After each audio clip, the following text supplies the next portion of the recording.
Shalom, it's the 22nd of September.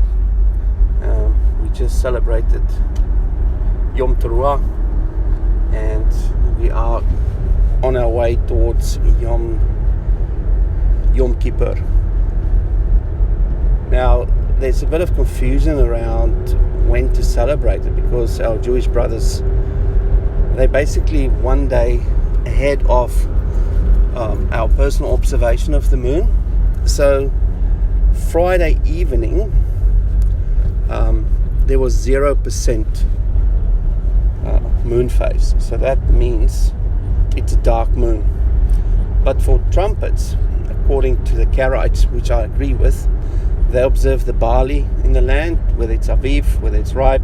They also observe the moon. Now the moon needs to be around anything from 1% in order to physically see it with the naked eye.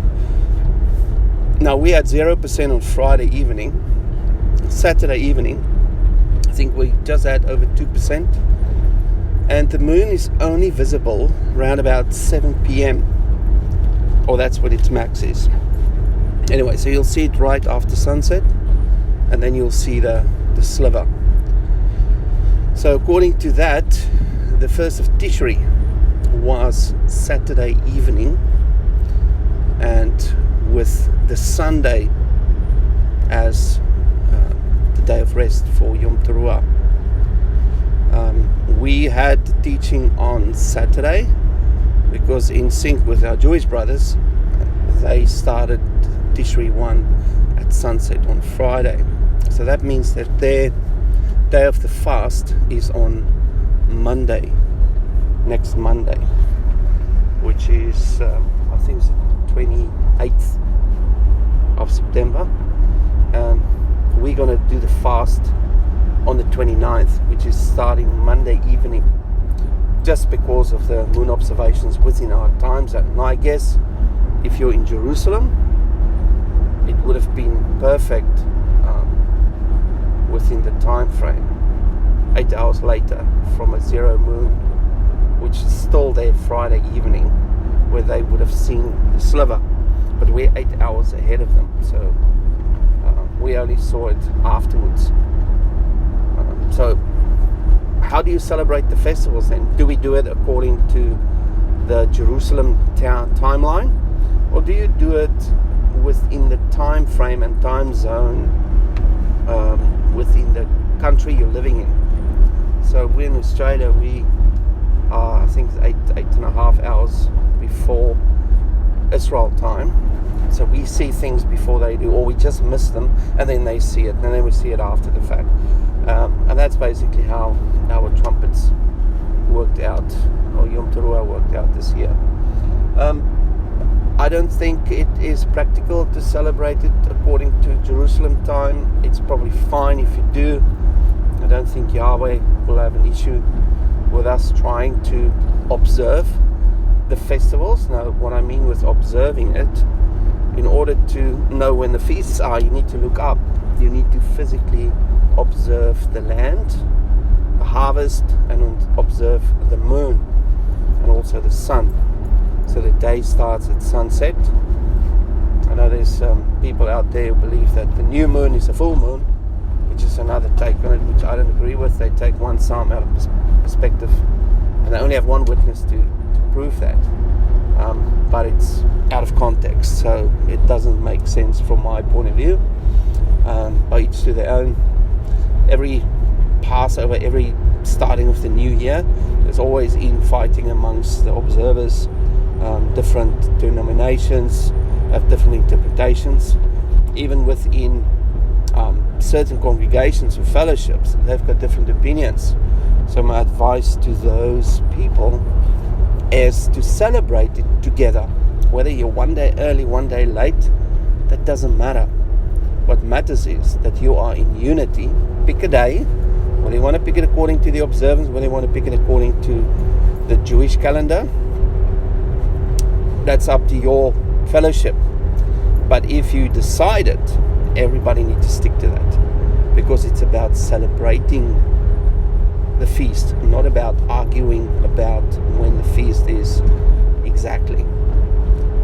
because that will take away from the intent of the feast, and that's foolishness in my mind. So I just want to raise these few little issues that popped up again, specifically with trumpets being a new moon.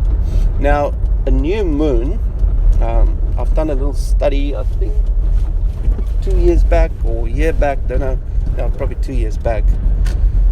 Well, I looked at the moon phases within every single feast. Now, there's only 2 festivals that have a full moon, and that's unleavened bread and Sukkot. Now, Sukkot is on the 15th of the month, and unleavened bread is on the 15th of Nisan. So Passover is the day of preparation before the 15th, which is the 14th of Nisan. And the new year, the biblical new year, is 14 days prior to that, which is the 1st of Nisan.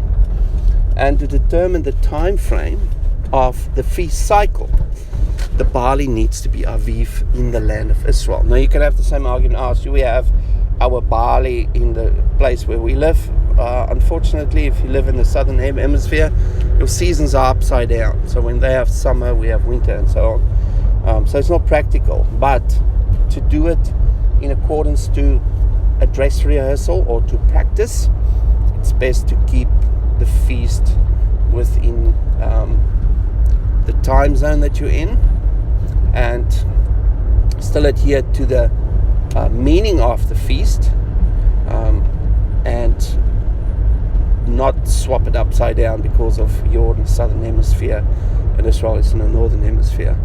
So just keep it simple there. So we want to observe the moon, and for practical reasons, because of the season, which is a spring festival, our winter starts round about from Passover onwards. So we've got the opposite here in Australia.